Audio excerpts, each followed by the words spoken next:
Hello दोस्तों, तो स्वागत है मेरे चैनल टॉप हिंदी एनीमे में। दोस्तों, अगर आपने इससे पहले वाला पार्ट नहीं देखा है तो आप जाओ जाकर उस पार्ट को देख लो ताकि आपको ये पार्ट समझ में आ सके। लिंक डिस्क्रिप्शन में दिया हुआ है। और हाँ, अगर आप इस चैनल पर नए हैं तो चैनल को जरूर सब्सक्राइब करें ताकि आप तक मेरा वीडियो पहुंच सके। दोस्तों, वीडियो को लाइक करना ना भूलें। दोस्तों, चैप्टर नंबर मैंने डिस्क्रिप्शन में डाल दिया है तो आपको स्टार्टिंग में मिल जाएगा, तो चैप्टर नंबर आप जानने के लिए डिस्क्रिप्शन जरूर चेक करें। दोस्तों, मैं अभी भी फुली रिकवर नहीं हूँ, तो मैं किसी तरह अभी दिन का एक ही वीडियो कर पाऊंगा। I hope you understand. मुझे अभी भी रिकवर होने में काफी टाइम लगेगा, तो तब तक मैं दिन का एक ही वीडियो ही कर पाऊंगा। तो बिना किसी देरी के स्टार्ट करते हैं आज के चैप्टर को। तो जैसा कि लास्ट पार्ट में हमने देखा था, जियान और इसका ग्रुप सेलिन लेक के पास आ जाते हैं। यहाँ पे जियान इस लेक के अंदर जाता है ताकि ये क्रिस्टल हासिल कर सके। लेक के डीपेस्ट पार्ट में जियान को याओमिंग दिखता है, जो कि काफी सालों से यहाँ पे कैद था और ये रियल चीफ है अंडरग्राउंड 9 हेडेड पाइथन ट्राइब का। लास्ट पार्ट के एंड में जियान इसकी मदद करता है और इसके सोल पे अपना स्पिरिचुअल इम्प्रिंट भी डाल देता है। और अब जियान को इससे क्रिस्टल भी मिल जाता है। इस क्रिस्टल से काफी डार्क और कोल्ड एनर्जी इमिट हो रहा है। इसे देखने से सच में ऐसा लगता है कि ये वही crystal of source of blood है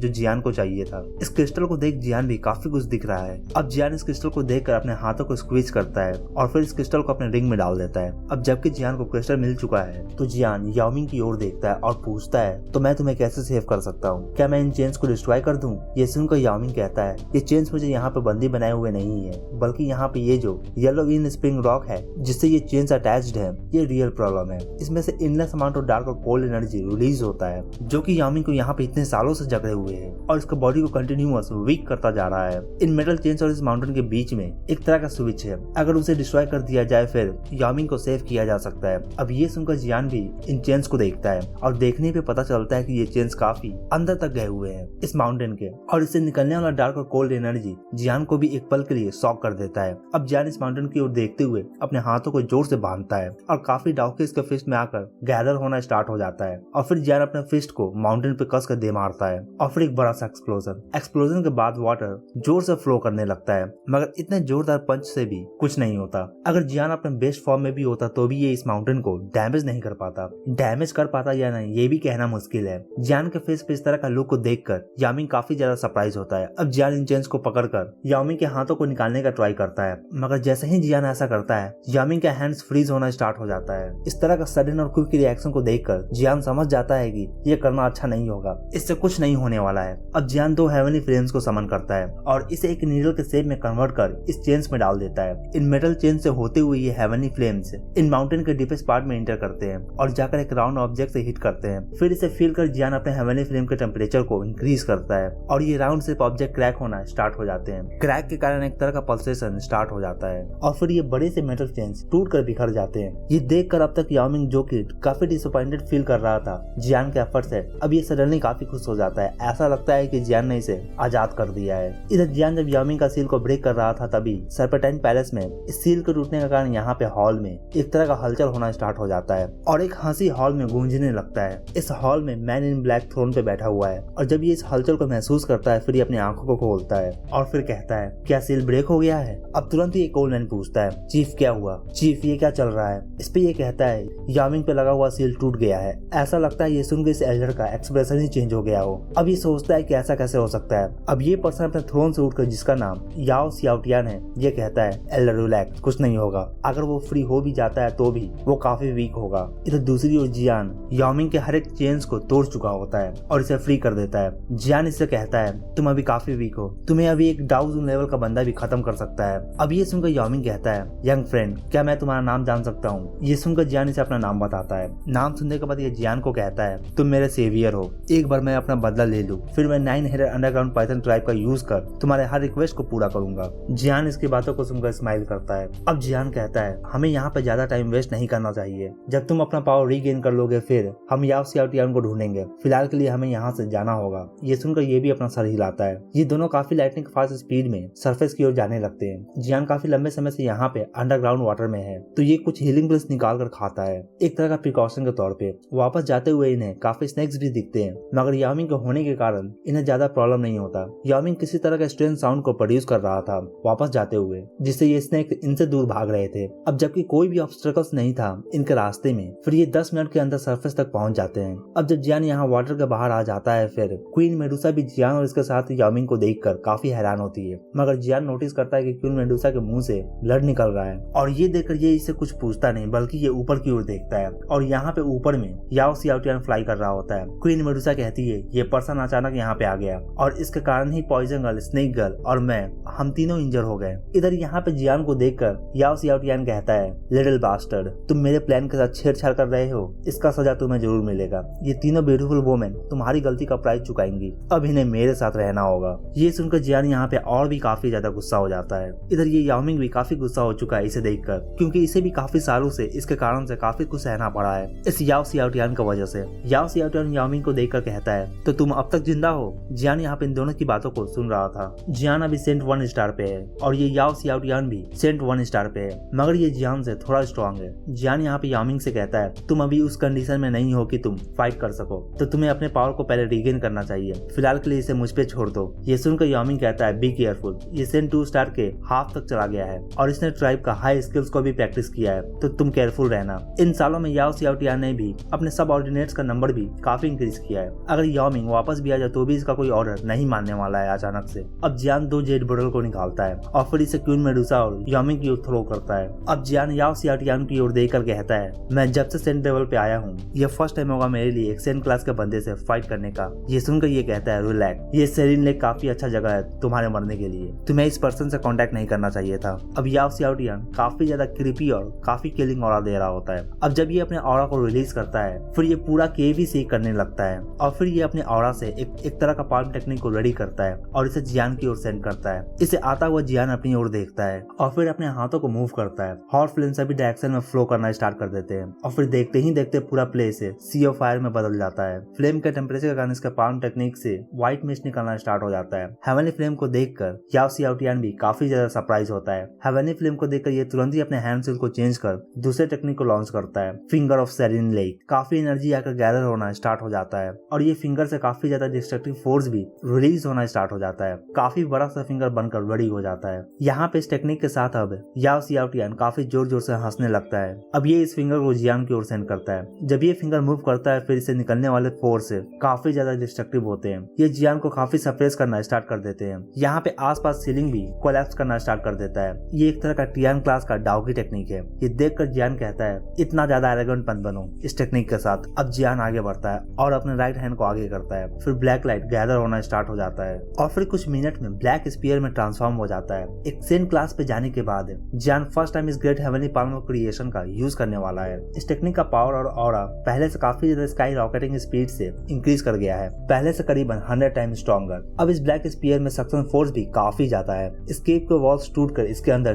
खींचे चले आ रहे होते हैं। जियान अब ऊपर की ओर देखता है और फिर अपने इस ब्लैक स्पीयर को फिंगर सेरिन लेक की ओर सेंड करता है। ब्लैक स्पीयर काफी वाइडली और काफी फास्ट स्पिन करना स्टार्ट कर देता है। दोनों टेक्निक एक दूसरे के ऊपर हावी होना स्टार्ट हो जाते हैं और इसके कारण से काफी खतरनाक डिस्ट्रक्टिव फोर्स निकलता है और ये एक तरह का यहाँ पे तूफान का फॉर्म ले लेता है। इस केव के अंदर जैसे जैसे ये डिस्ट्रक्टिव फोर्स इंक्रीज करता है वैसे वैसे ये ब्लैक लाइट से और ज्यादा इंक्रीज करते हैं। येलो फिंगर ब्लैक स्पीयर के अंदर करीबन 10 मीटर तक अंदर चला जाता है और फिर देखते ही देखते ये येलो फिंगर पूरे तरीके से इसके अंदर डूब जाता है। ये देखकर अब याओ सियाओटियान का होश ही उड़ जाता है। अब ये काफी ज्यादा सीरियस हो जाता है। अब इसका बॉडी स्वेलो करना स्टार्ट कर देता है और फिर देखते ही देखते ये एक 10,000 फीट लॉन्ग स्नेक में ट्रांसफॉर्म हो जाता है। इसका अपीयरेंस कुछ ऐसा है कि जैसे कि एक इवल गॉड नीचे धरती पे आ गया हो। याओ सियाओटियान के चिल्लाने के कारण इस सेरिन लेक के अंदर से एक तरह का काफी ज्यादा बड़ा डार्क और कोल्ड पावर निकलकर सामने आता है। ये देखकर याओमिंग कहता है, जियान बी केयरफुल, ये हमारे ट्राइब का सबसे डेडलीस्ट अटैक में से एक है। ये टियान क्लास का मिड लेवल का टेक्निक है।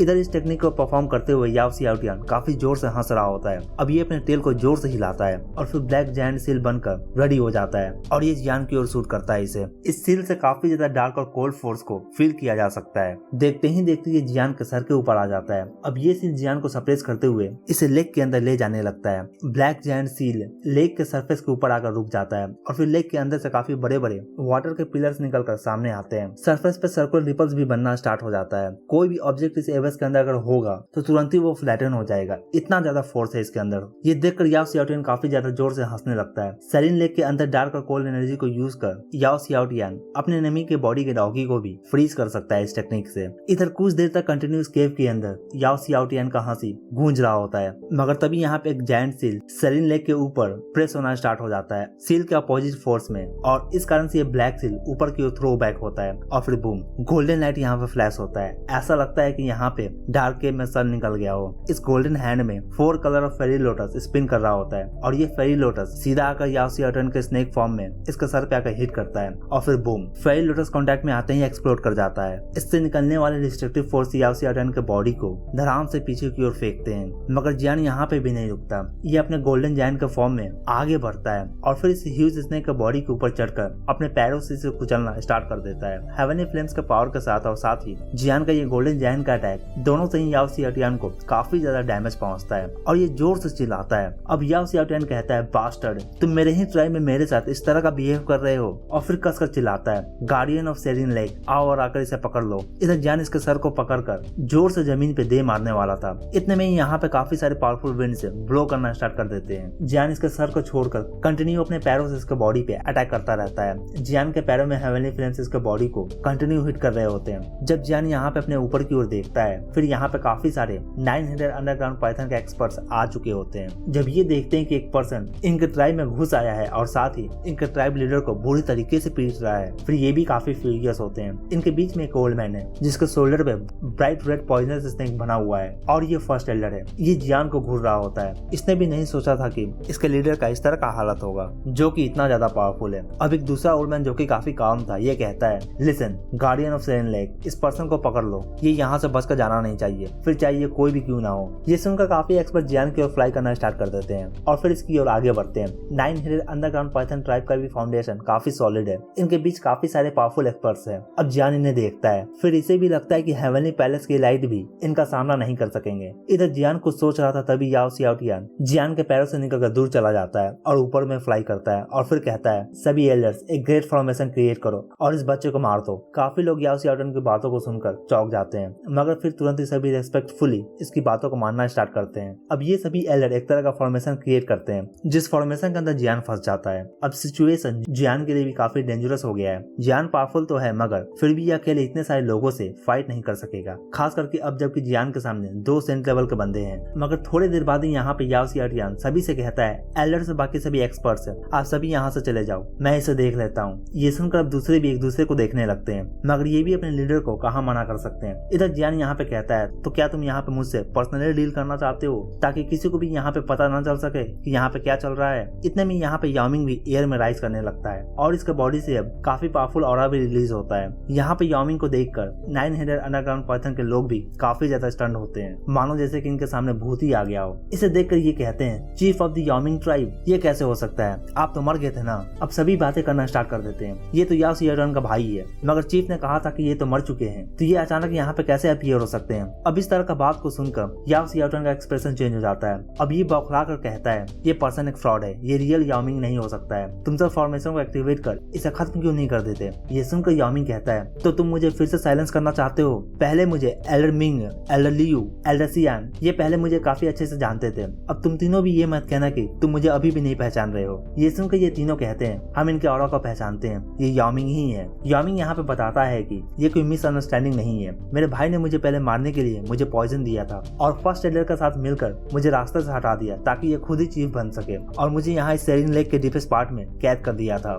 आज जब इन्हें पता चला कि मैं आजाद हो चुका हूँ, फिर ये मुझे मारने तुरंत ही यहाँ पे आ गए। इतना सुनने के बाद यहाँ पे सभी पूरे तरीके से साइलेंस हो जाते हैं। याओमिंग का वर्ड्स इनके कानों में ठंडर की तरह पड़ता है। कुछ एल्डर तुरंत ही पूछते हैं, याओमिंग ने जो कहा वो क्या वो सच है, मगर फर्स्ट एल्डर कहते हैं, ये पर्सन एक धोखेबाज है, ये कोई रियल याओमिंग नहीं है। अब ये कहने के बाद तुरंत ही ये याओमिंग के पास आ जाते हैं और इसे मारने का ट्राई करते हैं, मगर इन दोनों के बीच में जियान आकर खड़ा हो जाता है और जियान का गोल्डन हैंड फर्स्ट एल्डर के हैंड से कोलाइड करता है और एक काफी जोरदार कॉलिजन होता है। कॉलिजन के बाद फर्स्ट एल्डर 2 स्टेप पीछे की ओर हटते हैं। अब याओमिंग आगे आकर अपने मुंह को खोलता है और इसके मुंह से ब्लैक लाइट निकलता है और इसके टंग में एक तरह का साई थिंग था, एक तरह का ब्लैक बीड जो ज्यादा बड़ा नहीं था साइज में, जो कि एक तरह का पहचान है चीफ का। याओमिंग इसे दिखाते हुए सभी को कहता है, क्या सभी इसे पहचानते हैं, ग्रेट सेप्टर ऑफ सेरेनिटी। इसे देखकर सभी एल्डर्स का एक्सप्रेशन ही चेंज हो जाता है। इस सेप्टर से निकलने वाला फोर्स इनके ब्लड लाइन को अफेक्ट कर रहा होता है। कहा तो ये भी जाता है कि सेप्टर में प्योर लाइनेज का पावर है, king of the tribe of serenity का। इधर ये देख याओ सियाओटन का एक्सप्रेशन डार्क हो जाता है। यहाँ पे अभी काफी एल्डर्स हैं जो अभी भी याओ सियाओटन का साथ दे रहे होते हैं और ये कहते हैं इस सेप्टर को याओमिंग से ले लेना चाहिए और इसे लेकर याओ सियाओटन को दे देना चाहिए। अब हमारा एक न्यू चीफ है, मगर कुछ तो ये भी कहते हैं कि हमारे ट्राइब में रूल है, जिसके पास ये सेप्टर होता है वही रूल करता है। फर्स्ट एल्डर गलत है। अब जो ये 3 एल्डर्स थे जो याओमिंग का साथ देते थे, इनके अंडर में काफी लोग आ जाते हैं जो याओमिंग का साथ देना चाहते हैं। ये देखकर याओ सियाओटियन और फर्स्ट एल्डर दोनों जोर से चिल्लाते हैं, बास्टर्ड, मरो अब। और ये दोनों एक साथ आगे बढ़ते हैं जियान पे अटैक करने के लिए। ऐसा लगता है कि अब ये भी जान गए हैं कि ये सिचुएशन को कंट्रोल नहीं कर सकते हैं, तो इसलिए अब ये जियान और याओमिंग दोनों ही को जल्दी निपटा देना चाहते हैं। जियान जब देखता है कि याओ सियाओटियन और फर्स्ट एल्डर दोनों ही अटैक के लिए आगे बढ़ रहे हैं, फिर ये भी काफी सीरियस हो जाता है। दोनों ही काफी पावरफुल बंदे हैं। जियान अब तक गोल्डन जायंट के पावर को इसके लिमिट पर यूज कर रहा था, मगर इस तरह के सिचुएशन को देखकर जियान को भी अपना क्लैन टैटू को अवेकन करना पड़ जाता है। और क्लैन टैटू को अवेकन करने के बाद जियान का ऑरा बढ़कर अब सेंट 1 स्टार के हाईएस्ट लेवल तक चला जाता है। अब जियान फर्स्ट एल्डर से थोड़ा पावरफुल हो जाता है। ये देखकर इन्हें भी समझ में नहीं आता कि जियान ने अभी किस तरह का सीक्रेट मेथड का यूज किया है। इसका पावर अचानक ऐसे कैसे बढ़ सकता है। जियान यहाँ पे जोर से हंस रहा होता है। यहाँ पे जियान के लाफ्टर को सुनकर जो भी इसे वीक थे वो थर-थर कांपने लगते हैं। इनके नाक से ऑलरेडी ब्लड निकलना स्टार्ट हो जाता है। बस एक सिंपल सा लाफ से ही इनका सोल कांपने लगता है। जियान यहाँ पे पीछे नहीं हटता। ये याओ सियाओटियन और फर्स्ट एल्डर दोनों के कंबाइन अटैक से एक साथ डील करता है। जियान का फिस्ट इन दोनों के लोगों से जाकर कोलाइड करता है और इसके कारण काफी जोरदार पल्सेशन रिलीज होता है। आसपास के चीज भी डिस्ट्रॉय होना स्टार्ट हो जाते हैं। जब दूसरे एल्डर इस बैटल को देखते हैं फिर ये सभी भी काफी पीछे की ओर हटते हैं। ये कहते हैं फर्स्ट एल्डर और याओ सियाओटियन के साथ भी ये गोल्डन जायंट काफी ज्यादा पावरफुल है। ये अभी भी किसी भी तरह का अपर हैंड को गेन नहीं कर सके हैं। दूसरे एल्डर जो याओ सियाओटियन को फॉलो करते हैं ये याओमिंग को जाकर किल करने का सोचते हैं, मगर इनके बीच में दूसरे एल्डर आ जाते हैं इन्हें रोकने के लिए। यहाँ पे जोरदार फाइट स्टार्ट हो चुका है। एक तरह से यहाँ पे केओस ही फैल जाता है। इधर जियान पे फिर से काफी जोरदार और बड़ा सा फिंगर ऑफ सेवन लेग से अटैक होता है। फर्स्ट एल्डर भी एक तरह का क्लॉ टेक्निक का यूज कर अटैक करते हैं। ये देखकर जियान भी अपने great heavenly palm of creation का यूज करता है और साथ ही 5 डिवाइन सील टेक्निक का ऑल कंबाइंड फॉर्म में। जियान का एक्सप्रेशन काफी ज्यादा सीरियस हो जाता है। 2 किलर मूव्स को एक साथ यूज करने के बाद फर्स्ट टाइम जियान ने यहाँ पे अभी 5 डिवाइन सील को मर्ज किया है और अब इसका पावर भी great heavenly palm of creation से कम नहीं है। जियान के राइट हैंड से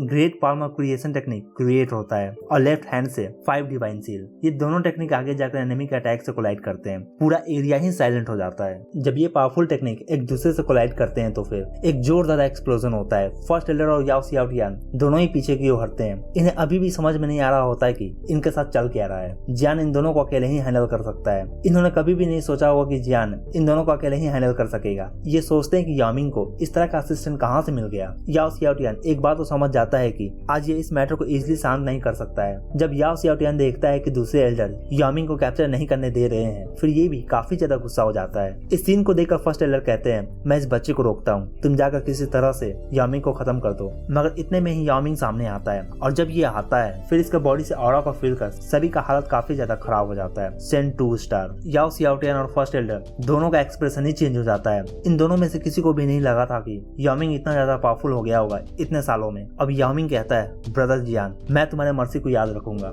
एक बार मैं इन्हें खत्म कर दूं फिर मैं तुम्हारी रिक्वेस्ट को फुलफिल करूंगा। अब ये सुनकर जियान पूछता है तो अब तक तुम्हारा कितना पावर वापस आया है। इस पर याओमिंग कहता है 60%। ये सुनकर जियान कहता है फिर ठीक है, फिर फर्स्ट एल्डर को तुम मुझ पे छोड़ दो, तुम जाकर अपना बदला ले सकते हो। ये सुनकर याओमिंग भी अपना सर हिलाता है। अब जियान गायब हो जाता है और अचानक से फर्स्ट एल्डर के सामने प्रकट होता है। जब फर्स्ट एल्डर अचानक जियान को अपने सामने देखते हैं फिर इसे ऐसा लगता है कि अब सब कुछ खत्म हो गया हो। जियान का पावरफुल पंच फर्स्ट एल्डर का पंच से कोलाइड करता है। जियान के हेवनली फ्लेम्स फर्स्ट एल्डर के जो भी पॉइजनस मियास्मा थे उसे इवोपरेट कर देते हैं। इसके कारण से फर्स्ट एल्डर को पीछे हटना पड़ जाता है। जियान यहाँ पर फर्स्ट एल्डर से कहता है फर्स्ट एल्डर तुम्हें गिव अप कर देना चाहिए, तुम मुझे डिफीट नहीं कर सकते हो और याओ सियाओटियन को आज याओमिंग जिंदा नहीं छोड़ने वाला है। एक बार वो खत्म हो जाए फिर तुम भी नहीं बचने वाले हो। जियान यहाँ पे फर्स्ट एल्डर की ओर देखकर हंस रहा होता है। जियान के इन वर्ड्स को सुनकर फर्स्ट एल्डर याओ सियाओटियन के बैटल की ओर देखते हैं। अब जब ये देखते हैं कि याओ सियाओटियन काफी खराब हालत में है फिर ये समझ जाते हैं कि इनका बैटल भी ज्यादा देर तक चलने वाला नहीं है। फर्स्ट एल्डर काफी ज्यादा गुस्सा हो जाते हैं। ये अभी भी एक्सेप्ट करने को रेडी नहीं है कि ये फाइट को हार रहे हैं। इतने में फर्स्ट एल्डर को याओ सियाओटियन के चिल्लाने का आवाज आता है। ऐसा लगता है कि याओमिंग के ब्रूटल अटैक्स को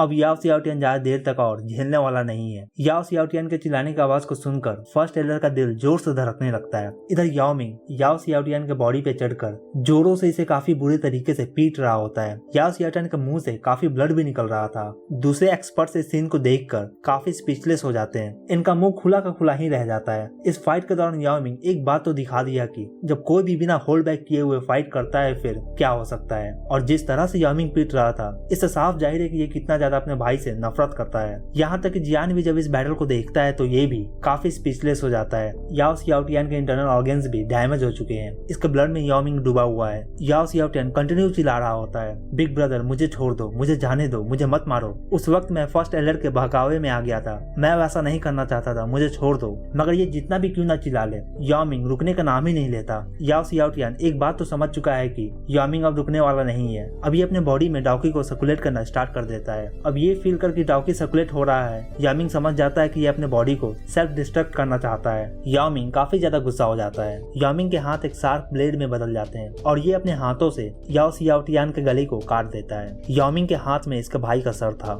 जो भी 9 अंडरग्राउंड पाइथन ट्राइब के मेंबर थे इस सीन को देखकर कम्प्लीटली स्पीचलेस हो जाते हैं। जो भी एलर्स याओ मिंग के खिलाफ फाइट कर रहे थे अब ये भी फाइट करना बंद कर देते हैं और बिल्कुल भी मूव नहीं करते अपने जगह से। इधर याओ मिंग भी ज्यादा खुश नहीं होता, इसे ये करना ही था, मगर अंदर से ये भी एक पॉइंट पे याओ सियाओटियान को अपना भाई कंसीडर करता था। एक भाई को आज अपने भाई को मारना पड़ा है, ये एक काफी ट्रेजिक थिंग है इस वर्ल्ड में। फर्स्ट एलर भी ये देख कर दंग रह जाते हैं कि याओ मिंग ने अपने भाई को भी दूसरा चांस नहीं दिया, बल्कि इसने तो उसका मॉन्स्टर कोड तक को बाहर निकाल दिया। जियान भी इस सीन को देख रहा था, ये भी याओ मिंग से कुछ नहीं गया था। जियान के भी भाई हैं तो ये जानता है कि इसे कैसा लग रहा होगा। अब याओ मिंग अपने हाथों को मूव करता है और अपने भाई के कॉर्प्स को हाइड करता है। फिर ये अब फर्स्ट एलर की ओर देखता है जो कि ऊपर एयर में खड़ा था। इसे देख अब ये कहता है अब तुम्हारा बारी है। फर्स्ट एलर याओ मिंग की आंखों को देखकर समझ जाते हैं कि इसका आज हालत काफी ज्यादा खराब होने वाला है। जो अपने भाई को नहीं छोड़ा आज वो इसे क्या ही छोड़ने वाला है। फर्स्ट एलर तुरंत ही अपने हैंड साइन को चेंज करते हैं और फिर इसका बॉडी स्वॉलो करना स्टार्ट कर देता है। जियान ये देखकर पीछे की ओर हटता है। फर्स्ट एलर खुद को सेल्फ डिस्ट्रक्ट करना चाहते हैं। फर्स्ट एलर का बॉडी एक्सप्लोड हो जाता है। जियान और याओ मिंग दोनों ही पीछे की ओर हटते हैं, मगर फर्स्ट एलर इतना बेवकूफ नहीं था कि ये खुद को यूं ही सेल्फ डिस्ट्रक्ट कर दे। इसका फिजिकल बॉडी तो डिस्ट्रॉय हो जाता है, मगर इसका एक अवतार रह जाता है, मतलब कि इसका सोल फॉर्म, और ये यहाँ से इस फॉर्म में बचकर यहाँ से भागने का ट्राई करता है। ये सेंस कर याओ मिंग अपने ट्राइब मेंबर्स को इसे ढूंढने को कहता है। ये सुनकर काफी एलर्ट्स तुरंत ही हाँ कहते हैं। याओ मिंग का पहले का रेपुटेशन और अब जबकि इसने याओ सियाओटियान को अपने हाथों से मार दिया है, फिर इससे अब बाकी ट्राइब मेंबर्स और ज्यादा डरने लगते हैं। सभी याओ मिंग को आकर कांग्रेचुलेट करते हैं इसके सक्सेसफुल रिटर्न के लिए। जो भी ओल्ड एलर्ट्स थे वो तुरंत ही आगे आकर अपना लॉयल्टी को ऑफर करते हैं। याओ मिंग तुरंत ही कहता है ट्राइब के अंदर का इश्यू को आप ही हैंडल करने वाले हैं। इससे जो भी याओ सियाओटियान के फॉलोअर्स थे वो भी हैंडल हो जाएंगे, ये उन्हें भी नहीं छोड़ने वाला है। जियान यहाँ पर साइड में खड़े होकर ये सब चीजों को देख रहा होता है। अब जबकि बैटल ओवर हो चुका है फिर जियान का ग्रुप भी जियान के पास वापस लौट कर आ जाते हैं। इस बैटल में ये जियान का उतना साथ भी नहीं दे सकते थे तो ये दूर रहते हैं। अब याओ मिंग भी जियान को थैंक्स कहता है इसका हेल्प करने के लिए। याओ मिंग कहता है ब्रदर जियान, तुमने जो मेरे लिए किया है मैं इसे रिपे करना चाहता हूँ। क्या आपने कभी भी डीमन सेंट हुआंग कुआन के बारे में सुना है? ये नाम सुनकर जियान काफी ज्यादा सरप्राइज होता है। डीमन सेंट हुआंग कुआन जो कि एशियन टाइम में रहता था, जो गॉड बनने से एक स्टेप ही दूर था। ये नाम सुनकर जियान पूछता है तो क्या ये हुआंग कुआन तुम्हारे ट्राइब से बिलोंग करता था? याओ मिंग बताता है कि जो भी इसके ट्राइब के एक्सपर्ट्स थे उनके बारे में इनके ट्राइब में रिकॉर्ड्स मौजूद है। डीमन सेंट हुआंग कुआन के बारे में भी सभी इंफॉर्मेशन स्टोन टैबलेट में इनके ट्राइब में मौजूद है। कहा जाता है कि उनका ब्लड एसेंस स्टोन टैबलेट में स्टोर है। हालांकि हुआंग कुआन भी फाइनल स्टेप को पूरा ना कर सके और इस कारण से उनके डिसेंडेंट का ब्लड लाइन भी उतना स्ट्रॉन्ग नहीं है। ये सुनकर जियान तुरंत ही पूछता है तो फिर अब तक तुमने और तुम्हारा ट्राइब ने इसे क्यों नहीं यूज किया? इस पे याओ मिंग बताता है कि ये स्टोन टैबलेट इसके ट्राइब का सीक्रेट है। ये स्टोन टैबलेट 3 तरह का डाओकी स्किल को पोजेस करता है। एक टियान क्लास का लो टेक्निक है, एक टियान क्लास का मिड लेवल का टेक्निक। हालांकि ये दोनों ही टेक्निक काफी पावरफुल है, मगर ये ज्यादा टेम्पटेशन को कैरी नहीं करते हैं। मगर एक लास्ट टेक्निक है divine wrath of serene source. ये एक तरह का साउंड टेक्निक है जो कि टियान क्लास का हाई लेवल का टेक्निक है, और ये कुछ ऐसा टेक्निक है जिससे एक लाइट सेंट का भी एक्सप्रेशन चेंज हो सकता है। टियान क्लास का टॉप ग्रेड डाओकी टेक्निक। जियान ने भी इस तरह का डाओकी टेक्निक के बारे में पहली बार ही यहाँ पर सुन रहा है। जियान के अकॉर्डिंग जियान का 5 कलर लोटस भी इस टेक्निक के आगे कुछ भी नहीं है। अगर जियान को ये टेक्निक मिल जाता है फिर जियान अपने सेम लेवल के बंदों से फाइट कर सकता है और उसे सीरियसली इंजर भी कर सकता है। और ये टेक्निक डायरेक्टली सोल को टारगेट करता है। अगर एक पर्सन का सोल डैमेज होता है फिर उसके फिजिकल बॉडी पे भी असर दिखता है। अगर जियान इस टेक्निक को मास्टर कर लेता है तो फिर जियान सेंट 3 स्टार के बंदे को भी जियान सीरियसली इंजर कर सकता है। ये सुनकर जियान कहता है तुमने जो भी कहा इससे ऐसा लगता है कि इस टेक्निक को फर्स्ट एलर और साथ ही याओ सियाओटियान दोनों ही इसे प्रैक्टिस कर रहे थे। अगर वो यूज करते फिर इस टेक्निक को ब्लॉक कर पाना मुश्किल होता। याओ मिंग बताता है कि ये टेक्निक स्टोन टैबलेट के डीपेस्ट पार्ट में हिडन है और उस टेक्निक तक कोई भी नहीं पहुंच सकता है। हम स्टोन टैबलेट को डिस्ट्रॉय भी नहीं कर सकते हैं, इसे ब्लड एसेंस को डैमेज भी पहुंच सकता है। इस कारण से अब तक कोई भी इस टेक्निक को सीख नहीं सका है, क्योंकि किसी को भी नहीं पता है कि कैसे इस टेक्निक को प्रैक्टिस करना है। याओ मिंग कहता है ब्रदर जियान, अगर दूसरे नहीं कर सकते तो फिर इसका मतलब ये नहीं है कि आप भी नहीं कर सकते हो। ये सुनकर जियान सोचता है कि दूसरे और इसमें एक ही डिफरेंस है, इसके पास हेवनली फ्लेम्स है। याओ मिंग कहता है हेवनली फ्लेम्स पावरफुल है, मगर हुआंग कुआन के स्टोन टैबलेट के अंदर इंटर करने के लिए काफी ज्यादा पावरफुल स्पिरिचुअल फोर्स चाहिए होगा, और वो भी थिंग जियान के पास ऑलरेडी है। यामिंग कहता है हम मैजिकल बीस्ट स्पिरिचुअल पावर पे ज्यादा ध्यान नहीं देते, मेरा स्पिरिचुअल पावर अभी रैंक 7 के अल्केमिस्ट इतना ही होगा। जहाँ तक मुझे पता है जिसका सोल हेवनली स्टेज में होगा वो स्टोन टैबलेट के डीपेस्ट पार्ट में इंटर कर सकता है, और इस तरह का सोल स्टेज में बहुत ही कम अल्केमिस्ट होते हैं। यामिंग बताता है कि हम पहले ऐसे अल्केमिस्ट को ढूंढ रहे थे मगर फिर छोड़ दिया क्योंकि इस स्टोन टैबलेट के अंदर ब्लड एसेंस भी है और हम अपना ज्यादा सीक्रेट्स को एक्सपोज नहीं करना चाहते थे। अगर ये न्यूज ज्यादा फैल जाता फिर काफी पावरफुल एक्सपर्ट इसके पीछे आ सकते थे। ये सुनकर जियान कहता है तो तुम मुझ पे इतना विश्वास करते हो? इस पे यामिंग कहता है ब्रदर जियान, मैं आपके काइंडनेस को रिपे करना चाहता हूँ और साथ ही मैं स्टोन टैबलेट के सीक्रेट के बारे में जानना भी चाहता हूँ। ये सुनकर जियान कहता है ठीक है फिर मैं ट्राई करूंगा। अब जबकि यहाँ पे इसके साथ ही इनका कॉन्वर्सेशन खत्म हो जाता है फिर ये सभी यहाँ से चले जाते हैं। अब एक बार इनके ट्राइब में जब सब चीजें शांत हो जाता है फिर नेक्स्ट मॉर्निंग ये माउंटेन की ओर निकल जाते हैं। 10 मिनट तक कंटिन्यू फ्लाई करने के बाद ये एक तरह के एशियंट अल्टेयर के पास आ जाते हैं। जियान और इसका ग्रुप यहाँ इस अल्टेयर के पास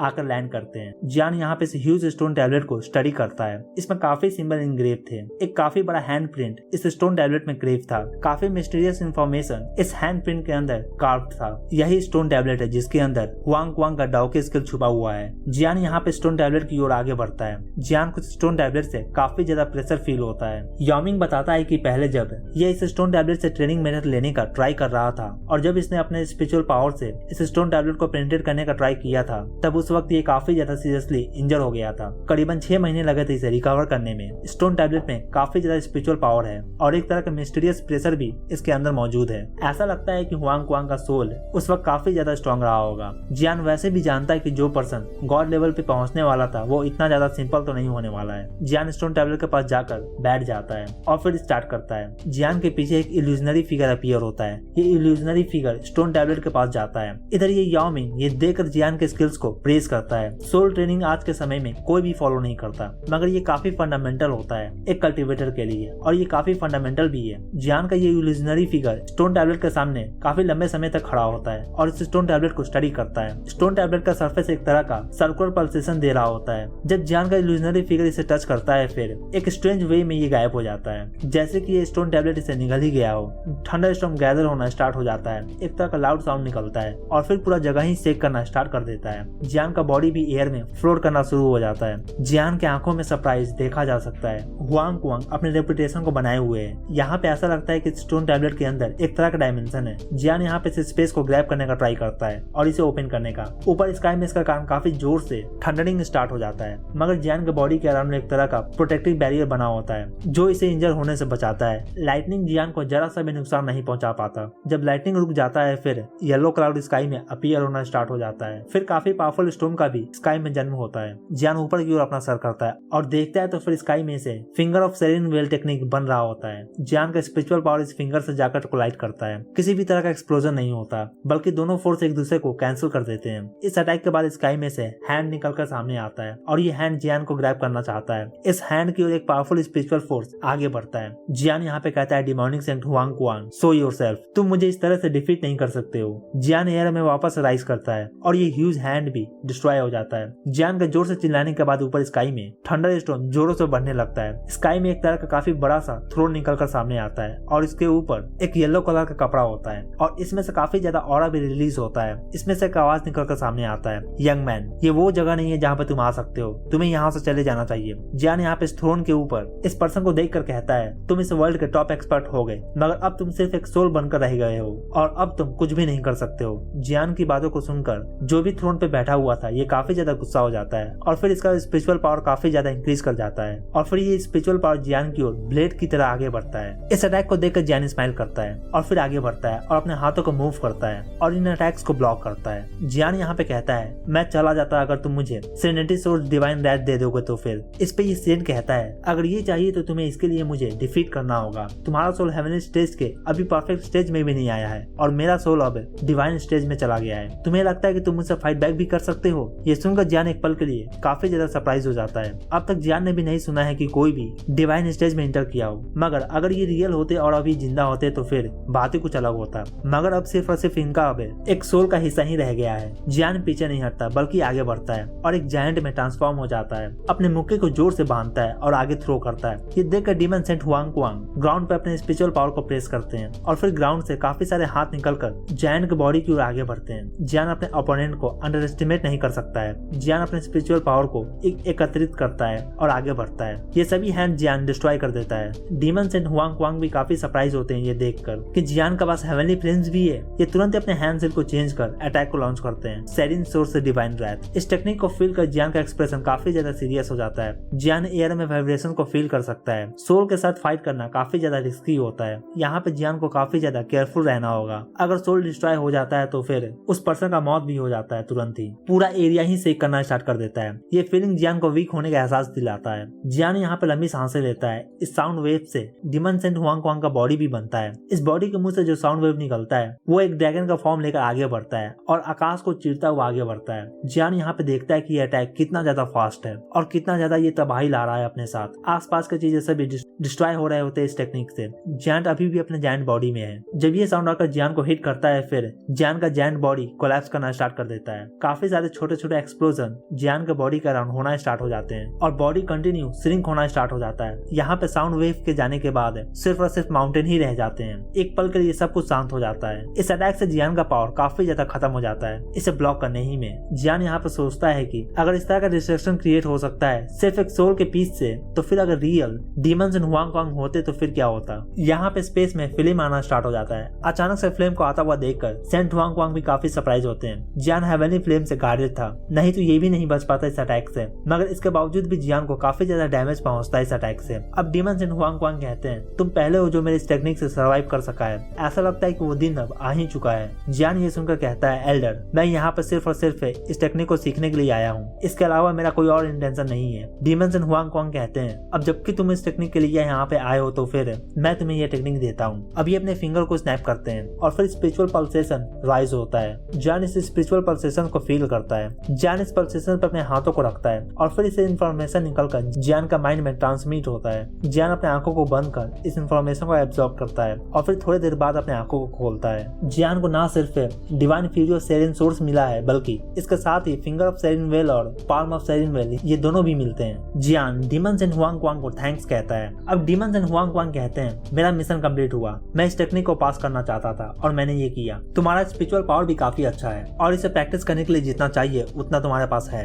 अब ये अपने हाथों को खोलते हैं और फिर इनके हाथों से पेल गोल्डन कलर का एक लिक्विड निकलता है। इस लिक्विड से ब्लड एसेंस को फील किया जा सकता है। जियान को इससे काफी स्ट्रेंज एनर्जी फील होता है। डीमंस एंड हुआंग क्वांग कहते हैं मैंने काफी टाइम तक कल्टिवेट किया मगर मैं फिर भी फाइनल स्टेप को पार ना कर सका और लेजेंडरी स्टेज में इंटर ना कर सका। जियान कहता है आपका पावर काफी औसम है। गॉड बनना इतना भी आसान नहीं होता। ये लास्ट स्टेप काफी ज्यादा डिफिकल्ट होता है। ऐसा लगता है कि गॉड इस वर्ल्ड में दोबारा कभी भी जन्म लेने वाला नहीं है। लास्ट गॉड टाउस्टे ही थे। इनके बाद अब तक कोई भी इस लेवल को अचीव नहीं कर सका है। काफी लोगों के लिए ये अब तक एक मिस्ट्री से कम नहीं है। डीमन सेंट हुआंग क्वांग कहते हैं ऐसा लगता है कि अभी के वर्ल्ड में कुछ मिसिंग है जिसके कारण से गॉड का जन्म नहीं हो पा रहा है। जियान इनकी बातों को समझ नहीं पाता। ऐसा क्या है इस वर्ल्ड में जो अभी ये गोल्डन ब्लड जियान के हाथों में आकर लैंड करता है और जैसे ही ये लैंड करता है जियान का ब्लड बॉयल करना स्टार्ट कर देता है। जियान इस ब्लड को संभाल कर रखता है। जियान देखता है कि ये थ्रोन अब वापस से टूट रहा है और बाकी चीजें भी शेक कर रहे हैं। जियान यहाँ पे एल्डर को ग्रीट करता है और इन्हें थैंक्स कहता है इनके गिफ्ट के लिए। इल्यूजनरी फिगर ये सभी गायब होना स्टार्ट हो जाते हैं और देखते ही देखते ये सभी गायब हो जाते हैं और इसी के साथ ये पार्ट यहीं पे खत्म होता है। तो दोस्तों कमेंट कर मुझे जरूर बताएं कि आपको ये पार्ट कैसा लगा और अगर आपको ये वीडियो अच्छा लगा हो तो वीडियो को एक लाइक जरूर करें और अगर आप चैनल पर नए हैं तो चैनल को जरूर सब्सक्राइब करें ऐसे और भी एनीमे एक्सप्लेन के लिए। Thank you.